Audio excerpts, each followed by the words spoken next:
Hello guys, it is LettucePlate. Welcome back to the second video of our Teamfight Manager 2 demo Let's Play. I wanted to mention some quick things from the first video that I just thought was worth mentioning about the game. This game is only going to be available, the demo of this game is only going to be available until October 20th, so if you wanted to try it, you gotta do it pretty soon within the next week or so. I'm not sure if they're going to be making changes to the demo itself during that time period, but I went to the game's Steam page between recordings here just to kind of see if there was any recent news that I didn't know about, and they did mention that it's only going to be available until the 20th. Also, it is worth mentioning, I sort of embarrassed myself last episode trying to like read some of the text at the bottom and everything. Guys, this game is translated for the most part from a different language into English, so sometimes maybe like the sentence structures and things like that might kind of be a little wonky for my eyes to read at first glance or something, so please forgive me for kind of butchering some of the reading stuff some of the time. It's kind of a silly thing, but I thought it was worth mentioning that this game is translated from a different language into English, so just keep that in mind while you're playing. And then the last thing before we continue on with our game is, in the last episode, I was wondering if there was a setting where it would just automatically send the game into full screen, and there is. If you hit escape and go to options, in broadcast mode, you could select full screen right here, and that will make it so that the game loads in full screen from the jump. So I'm going to have that turned on. Also, guys, the game is very loud. I turned the music and the master volume very far down. Like, let me just temporarily turn the background music up. Like, you can kind of hear it gets pretty loud, guys. I will say the music in this game is actually, it kind of slaps. There's some techno, there's some heavy rock and stuff. It's pretty good music, if I say so myself. All right, let's go ahead and get back to our game. We've played two 2v2 games, and now this, let's go ahead and check out our inbox first. There's two new characters, Berserker and Executioner.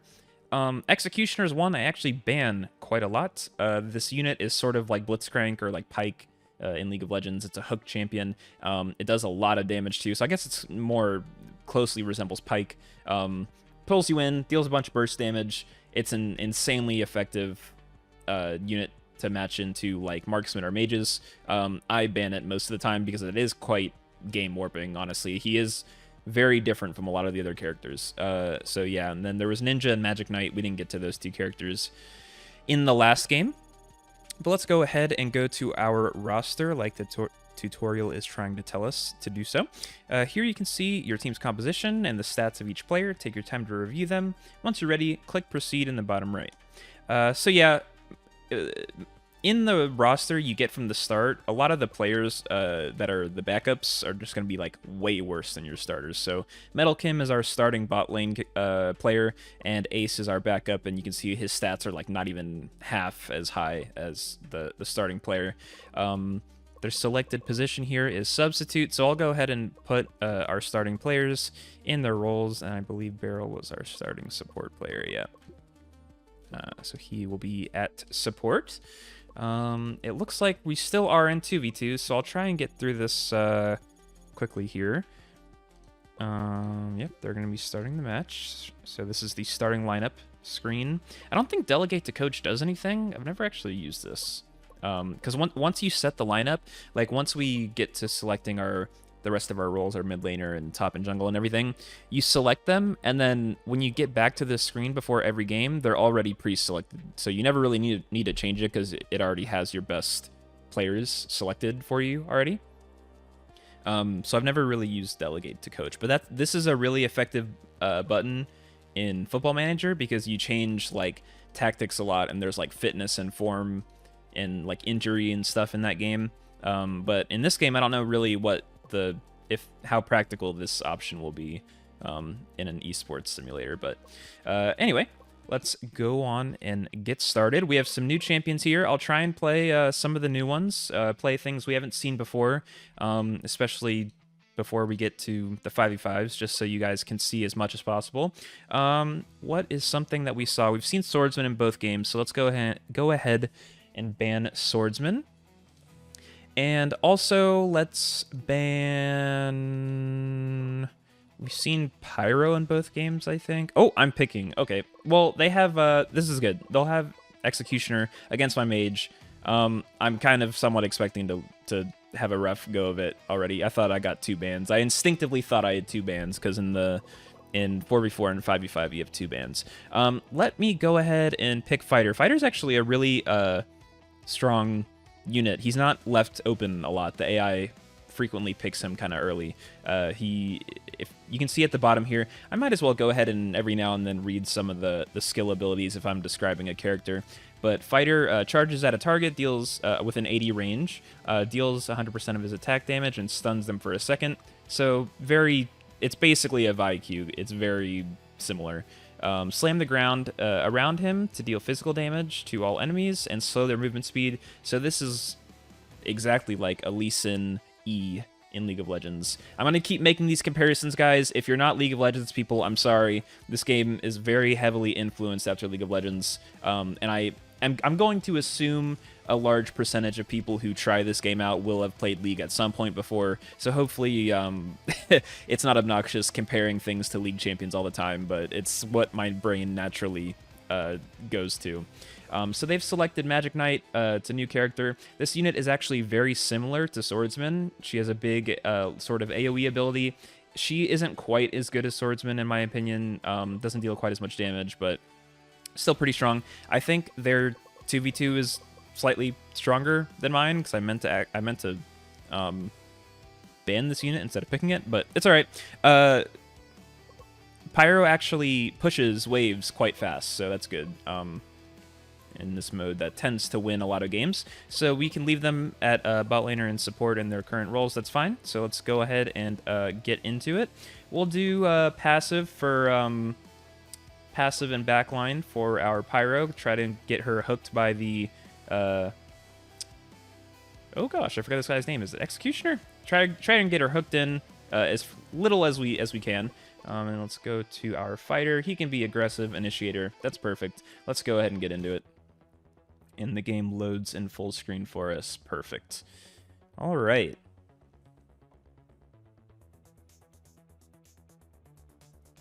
So we can go ahead and talk a little bit more about the abilities themselves this time. I don't really have much else to explain, really. There's the hook thrown out. The first one was missed. Our Pyro is standing nice and far back, which is good. Looking for a hook. Our barrel is blocking quite well. Missed a hook. He's getting low on health. Okay, some more missed abilities. Pyro hit a fireball, and both of our laners are recalling. The enemy's pretty low HP, so when we get back, it should be pretty good for us, as long as we get levels. One thing that I have noticed quite a bit is if you get poked out of your lane, you can fall really far down in levels. I'm not exactly sure how the experience works. In League of Legends, it works based on proximity, but I think you get like extra experience for killing minions in this game. It's not just about being near them when they die. So I'm not too sure how it works. I haven't really like stopped to look at it yet, but okay, there we go. We got a nice stun on their support. Are we able to finish them? Diving under tower. Oh, only one more hit. I think we're gonna go down. Stayed too long under the tower, got hooked back in when we tried to run away, and we do die there on our fighter. They have a bit of a gold lead on us so far. This game is a lot closer than the other two that we've played so far. No one has like deleted the other team's tower in the first 2 or 3 waves of the game, which has happened in both of the last 2 games. So we'll have a bit more interesting of a game this time around. Not a bad combo we have here with the point-and-click stun from our fighter unit into the fireball from our mage. The fireball doesn't really do too much damage. That red circle on the ground is the ult from Pyro. In the last game, that ability was actually one of the strongest spells in the entire game. It was about 4 times as big as it is in this game, and dealt probably also 4 times as much damage. It seems pretty weak from what I've seen so far in this game, but I haven't played her too much, so we'll see. Maybe there's a place for her that we can find some success with. Oh, they're diving under our tower now. They got a hook. Will he die to the tower shot? He lived through it. Oh my goodness, they're so much higher level. They're level 7 and 5 to our level 5 and 3. I think this one is going to be over pretty soon. They only got 2 kills, but they are so much higher level than us. They have so many more minion kills that their Magic Knight unit is just way, way ahead of our mage. The Magic Knight, that big purple line on the ground, does tend to get a lot of last hits on the minions. A lot of the characters' auto attacks, especially the mages, deal like no damage at all, so they miss a lot of last hits on minions. They miss a lot of gold and XP that way. I have a feeling they're about to roll over us in this next 2v2. Okay, we're clearing okay. Let's see if we can hang in there. They have 2 completed items on their Magic Knight already, and we haven't based yet on our Pyro. I found Fighter to be a really good support character. His base damages are really high, so he doesn't really need items. He is good with items. I like playing him in the jungle too because he's an effective ganker, but I do like having him at support as well.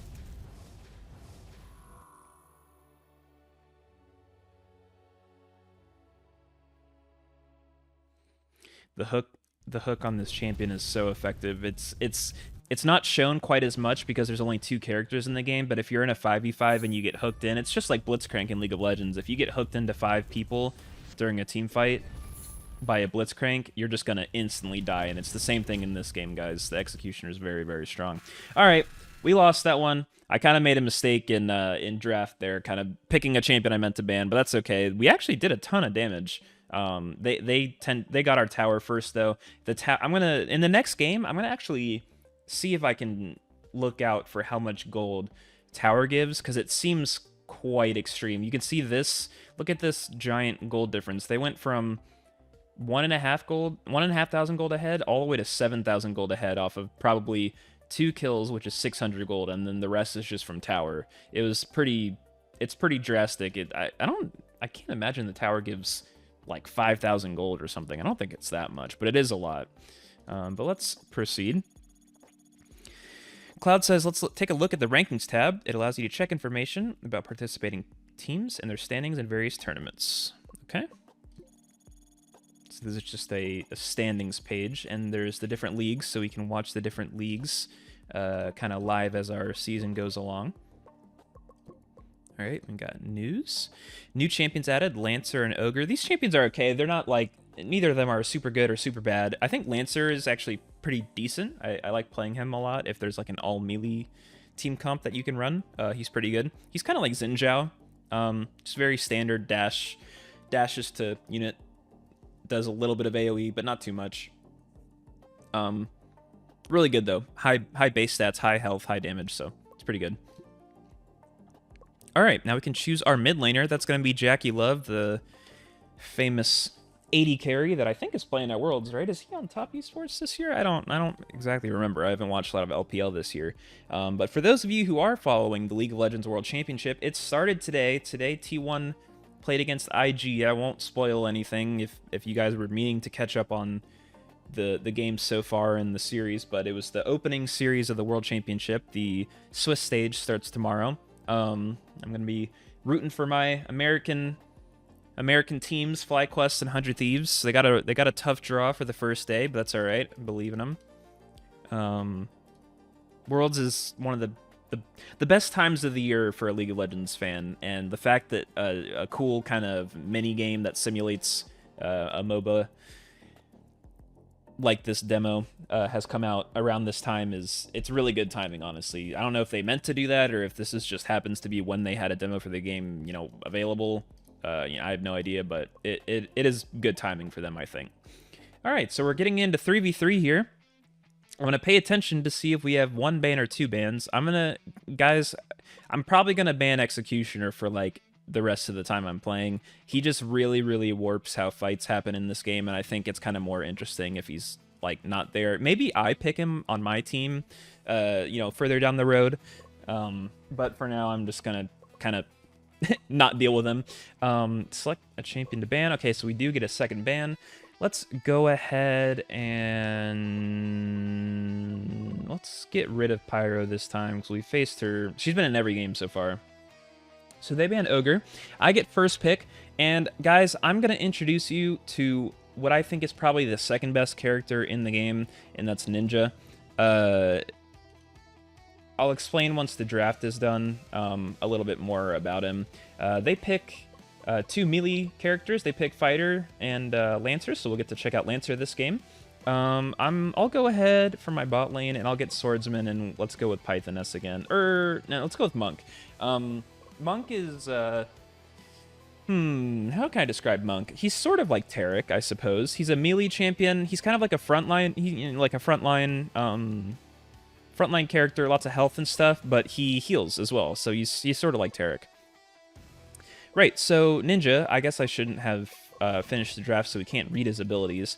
The short version of Ninja is I just think the base stats that he has, like his numbers are just way too high. So the abilities that he has are similar to an Akali E, where he throws a shuriken out and it's a skill shot, and if it hits, he dashes to the person that it hits and he deals a bunch of damage. Every character in the game has two abilities, by the way, guys. So that's his level 1 ability, and then every character's ult they get at level 3. So his level 3 ability is like a three-prong hit. It's kind of like a Yasuo ult without like teleporting. It just hits someone 3 times. That ability actually isn't like that insane. It's more the fact that his basic attack damage is the highest in the game. So what happens is he will hit the shuriken on you, dash to you, and it does a bazillion damage, and then he just autos you like 2 or 3 times and you die. That's kind of like what his pattern is, and it's just way overtuned at the moment with kind of the current build of the game. So we'll check it out in this one. Maybe I'll eat my words and he'll, not perform super well, but it looks like on the left over here we have a new kind of option here. Early game tactics, mid dive, bot dive, and none. What I will say about what I've noticed about this this option is this strategy is typically employed after the first wave. So everyone will go to their lanes, play one wave, they'll until all the minions are gone, and then they'll try and execute whatever instruction you put here. So for now, since there's only 2 lanes, we get mid dive and bot dive. Just so we can test it out, I'll set it to mid dive, and I guess the strategy with that is that since our swordsman can push the wave super fast, he can walk up, delete the wave, and then we have the instruction to look for a mid dive. So I'm expecting him and our support to kind of like roll up and look for a gank on the enemy mid laner. So let's do that. We'll set him to aggressive and initiator since he's like a melee unit, and then for our support unit, we'll also do aggressive initiator. That's fine.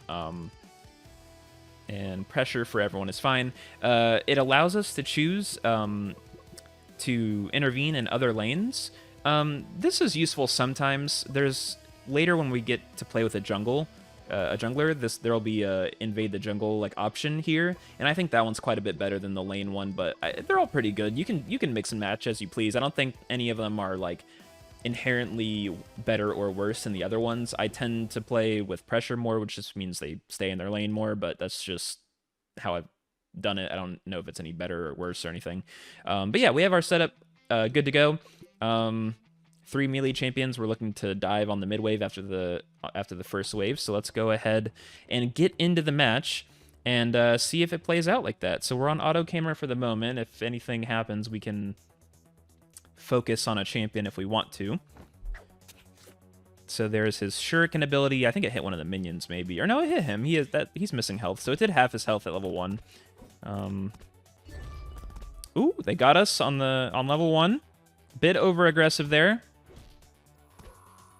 I think they hit us with a stun and some archer damage there, so we lost that in the bot lane. So it looks like our plan didn't quite go to fruition because I'm assuming the AI wants to push the wave and then look for a mid gank, but they died on the first wave, so it didn't really work. Let's see if they do it. Let's see if they go for it on the second one. No, it looks like our mid laner is kind of making a roam over here. We dove under the tower and died again, so our swordsman isn't having a great game so far, but all right, let's see if we can clean it up a little bit. Rough start so far, guys. The logic of the characters in this game can be kind of silly sometimes. They tower dive when it's not good. They make roams when it doesn't make sense. But it's sort of about you set instructions for them to generally follow a game plan, and depending on how good your players are versus the enemy, compared to the enemy team's ratings, is kind of how well the strategy tends to go. We did get a solo kill in mid lane, but it's followed up by another death in the bot lane by our swordsman. He's kind of running it down a little bit. They're on the bright side, I guess their archer is the one kind of that's been getting the kills, and they're the supports. They won't farm, minions, but they do have a bunch of kills down in bot lane. They do get our tower first. Their tower looked to be about one hit. Man, and they are kind of slapping us around so far. I talked up a big game about Ninja, but looks like our swordsman in the bot lane had different plans for how this game was going to go. Okay, they're in a scrap in the middle. It's 2v1. This should be good. Nice. We get the kill. Defend the Nexus. Very nice. Very nice. All level 5 to level 5, 3, and 4, so that's not great. Do have a lot of CS on our swordsman. He just seems to be getting caught out here. That stun by fighter has really been effective. It is a good unit. I talked about it a little bit when we picked it, how the AI really likes to pick fighter early. They also like archer. These two characters are probably the most commonly picked characters that the AI likes. So if you don't ban them, then prepare to play against them quite a lot in the demo. All right, we seem to stabilize at least a little bit. My bot laner is still level 3, which is a big problem. Levels do make a big difference, guys. There is stats. You do gain stats as you level up in this game, just like in regular MOBAs. Yeah, he's kind of just gonna get killed in 2 hits, really, if he's this low a level. So a bit unfortunate. 0-6-0 by the bot laner. Not a good performance there. We did a little bit of damage on the mid laner, but wasn't to be. Yeah, it was kind of just a bot gap, guys. We'll try and clean it up for the next one. Let's check the detailed schedule. Look at the upcoming schedule in the tab. Okay. Yep, so it has like a transfer window like listed here and everything, and a bunch of... Oh, I didn't even notice. There's like a bunch of matches, like all the league matches and everything are listed here. That's pretty cool. Is there anything listed for the future years? How far in the future can you go? Is it infinite? Go to today. Yeah, there we go. So you can view it in a list as well. So this is a cool... Oh my god, there's so many matches. What? Or is this every... Oh, this is every team in the entire world is on this list. Okay. I don't see an option for it, but it would be good if you could filter this to just your team. If you could have both views, or if you could view, each league individually, it would be a lot less cluttered. There'd be a lot less, to look at on here. But all right, we have some news. Dual Blader has been added for the next match. Okay.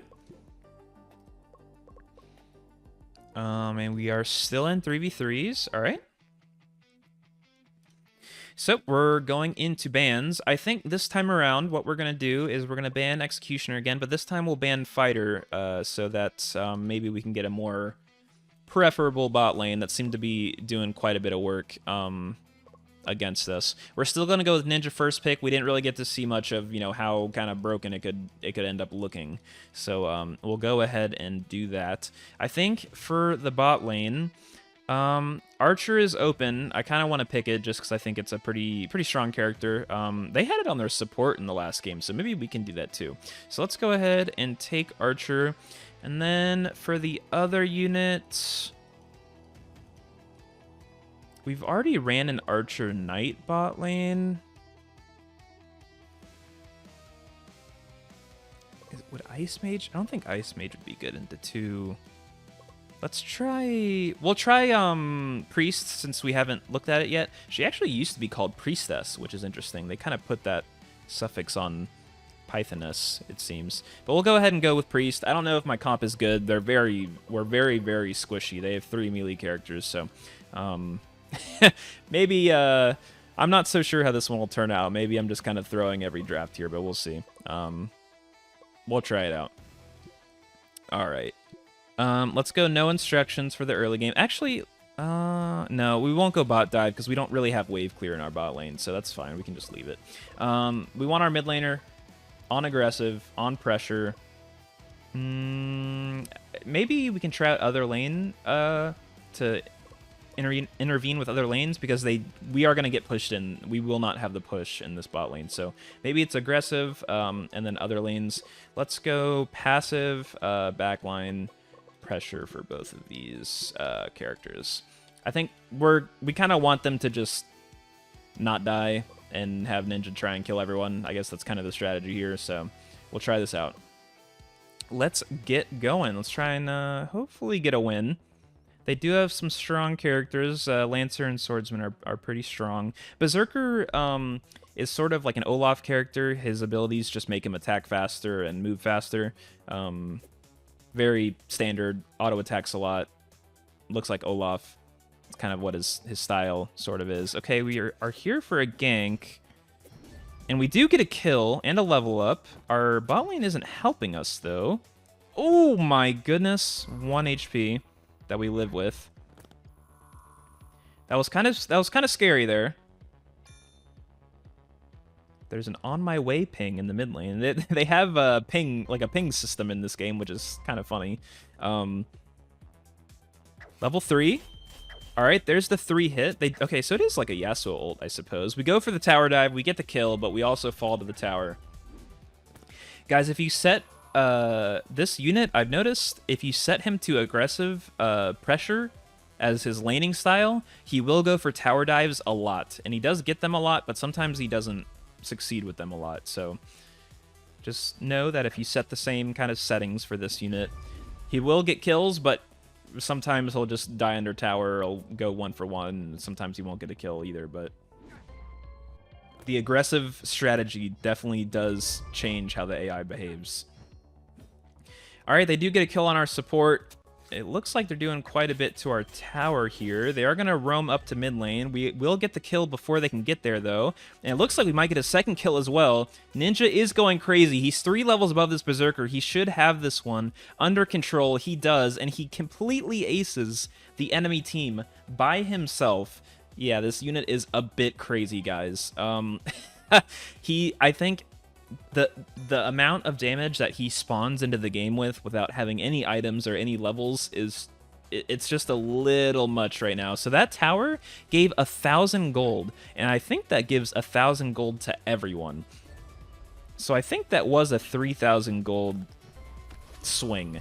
Maybe if we kill the bot lane tower, I'll actually look at the total gold before that happens, because I keep forgetting to check it for you guys, but alright, so we have a 5-kill Ninja, and it's basically, he's level 7, so it's kind of up to him to do everything, because our bot lane is struggling quite a bit once again. Another kill for him, 450 gold there. I guess if you don't have any assists, like if it's a solo kill, you get 450 gold. I never noticed that before, because most of the time you're killing stuff as a group. But he got 450 gold for that one. He has a second legendary item. They have a full item system in this game, guys, and you can't, I don't think you can instruct them on like what to buy. I don't know if that'll be a feature in the full game to tell them what items to buy, but they spend gold. They have components, like here's a 500 gold component. There's 1,000 gold, you know, slightly larger components, and then 2,000 gold full items. Ninja is just going in. He's killing their whole team by himself. He does have to run away from this one. He's 1 HP. My archer is, you know, farming up a little bit, still kind of not on the same level. Just runs in and dies. Oof. So guys, Priestess, her spells is she puts that healing circle on the ground. It's kind of like a Milio healing circle in League of Legends. And then her other spell is she puts a shield on someone, just like Janna, or it's more like Lulu, I suppose. Puts a shield on someone, and then that ally gets a bunch of attack speed. So that's her. Those are her 2 abilities. So in theory, it should line up pretty good with a marksman character. I mentioned before that you can kind of, I don't think that her or Pythoness are super strong characters, and it's kind of because they don't fight very well. They don't really have like CC or damage. So if your team like loses the initial, like if one person on your team dies, they are pretty soon to follow with also dying themselves most of the time. So that's kind of the main problem with them. You can see how much damage she's taking. Extremely squishy. They can just tower dive us. No problem at all for them. I tried to catch that. I think each player is getting 1,000 gold when those towers go down. 13 seconds still on my other players. They're 2v1ing my ninja. They do take him down. Everyone has reached level 8. My bot lane did end up letting me down yet again. Oh, man. That is not what you like to see. Look at this gold lead that we threw. 8,000 gold ahead and ended up losing the game. All right. Man, well... Guys, the type of team comp that the enemy has, where they have 3 sort of bruisers, basically, these types of styles just work best with the AI of the game, where if the AI thinks they have an advantage, they'll kind of chase you down, and since these units just have way more stats than a lot of the other characters in the game, and they're inherently have more movement speed than a lot of the like enchanters and mages in the game, they kind of just are the best fighters, the bruisers and the assassins and stuff in the game. So we'll see later when we get to 5v5s. My comps are going to basically be like 4 fighters and skirmishers and then maybe like 1 utility character. That's what I find to be the most effective team comps. But yeah, it looks like we fall yet again. I'm surprised. In the other playthroughs of the demo I've had, I usually do pretty good in the 2v2s and 3v3s, but I also just kind of spam the best characters. I guess I am experimenting more for the sake of the video so far in these matches, but we have been losing quite a bit. It's not great. But here we go. We have another message from Cloud. The coach training process seems to be going smoothly. I would disagree, but okay. So far we've practiced band pick from blue side, so now we're on red side. Okay. All right, so I think that's all that happens here. Cavalry has been added to the game. So, what I will say, this unit is... I think this unit is, like, insanely strong. Out of the 15 or so matches that you play in the demo, most of the matches are going to be played from blue side. So, I would say all but, like, 2 or 3 of them, so you probably play 12 blue side and maybe, like, 3 red side matches. The AI bans this unit every single time that they are on red side. So I've only ever had this in my game like twice or 3 times or something. And I don't think I've ever had it on my team. Maybe like once before in like 10 hours of playing. It's just always banned, guys. So I think in the next, at the start of the next game, I'm going to leave it open just so you guys can kind of see what it looks like. It's sort of like Hecarim in League of Legends. It's literally called cavalry. It's a man mounted on a horse with a javelin type of thing, and he moves at the speed of light. He's the fastest character in the game by a mile, and he has a stun as well. Super effective, very good for how the AI of the game works. But anyway, that's enough nuance for now, guys. I've been doing this recording for quite a while. I'll wrap up the second episode of the playthrough there. Thank you guys so much for watching. Hope you stick around until we're all done with the demo. But for now, this has been LettucePlate with another episode of Teamfight Manager 2. Thank you so much for watching. I'll catch you later. Bye.